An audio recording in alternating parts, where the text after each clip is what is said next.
Okay, so how's everybody doing? So this is the Bren gun carrier, or the Gecko universal carrier for those of you that don't know. And just a couple things I want to preface before I show you the advantages of matte medium when you're adhering finished painted parts. Like, this is an opportunity that I've been waiting for, because this demonstrates this product and how it works on your prized painted model perfectly, okay? So just let me say something right now. So I've been doing rear ends, working on my Kenworth and so on, doing brake lines. I got brake lines on the brain. I said, I'm going to try a brake line set on this Gecko, right? And then I realized, no, like I have all these assemblies built. They're manual brakes. They're not hydraulic, you know. Anyway, it doesn't matter because it's going to be covered up and you won't see them. But it was a good exercise in fine scale modeling. But thus is the life of the modeler that does it a lot, right? Okay, so do you ever get to a point where you're painting parts, separate parts, and you think, oh man, if I got to put solvent on this, it'll wreck the paint job, or I got to scrape the paint off and get a little bead of solvent in there and it's going to leach in and ripple and wreck my paint job or my beautiful seam. Or if you use CA is the worst glue to use for paint on paint. It grabs at first, but within a 5-year period, it just blisters and pulls away, and if you drop it or bump it, the parts just fly right off, right? Now with matte medium, as most of you know, I use it for scenery, I dilute it, I use it for almost everything in particular situations, right?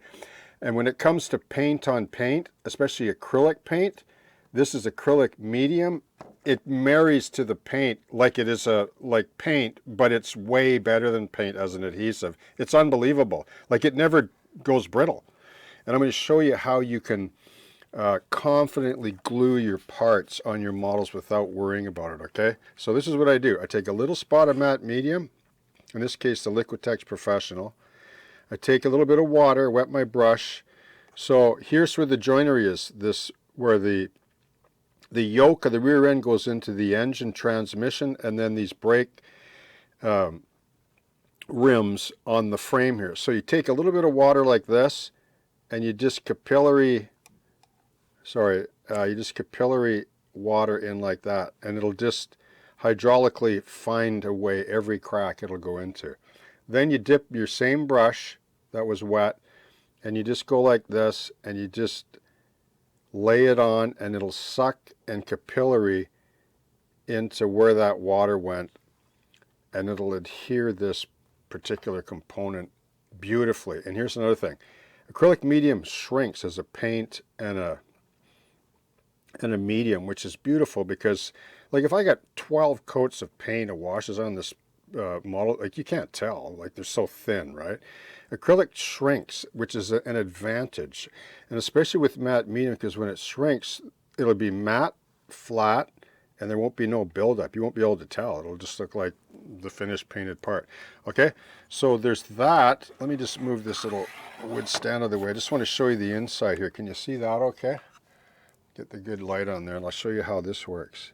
So you can do this a couple of times. Like, I find like 2 applications is perfect. So you can see how I just dab in water, and it's just like a pin wash, right? The water. And then you do the same with the matte medium, and you just lay it on, and it actually fills the gaps too. So, but it does shrink, and it will leave a little bit of an engraving there, as it should, right? You don't want to lose that. And then you can come back and put a pin wash on that when it's dry, and it's fully sealed too. Like, oh, it's just so awesome. All right, and it'll never be brittle. So that's what I'm going to do there, and then maybe I'll just show you this one here as well in closing. So matte medium is your friend. It's the modeler's friend when it comes to gluing painted parts, because there's nothing worse than trying to glue panels or parts and then have the glue wreck your beautiful paint job that you worked so hard to achieve. Notice there's a little bit of paint worn off there. I'll just retouch that with some dark rust. It's because I've been handling this model quite a bit. So I'm just going to do the same here. Just run a bead there. So if you ever drop this model, this part's never going to like break away and come off. It's because it's flexible. Something else will break, but not the matte medium parts. Now you have to let it cure. So this would be good to go to sort of generally handle in a few hours. But once you give it a week or so, like acrylic medium, just so you know, like I'm not a chemist, but you know what like Lexan is, right? Like acrylic glass, like James Cameron used it. It was it's the strongest plastic material in the world. Like he went down to the Mariana Trench and he used an acrylic window. Like it was a small window the size of this, right? Like it wouldn't cave. So, you know, it's acrylic. It's made from a derivative of acrylic.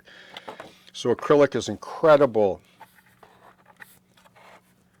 It's an incredible product in so many ways, okay? So if you don't have any of this, you might want to consider getting some. You can get smaller bottles in this as well. And it's the fine scale modeler's best friend and the model railroader's best friend as well, okay?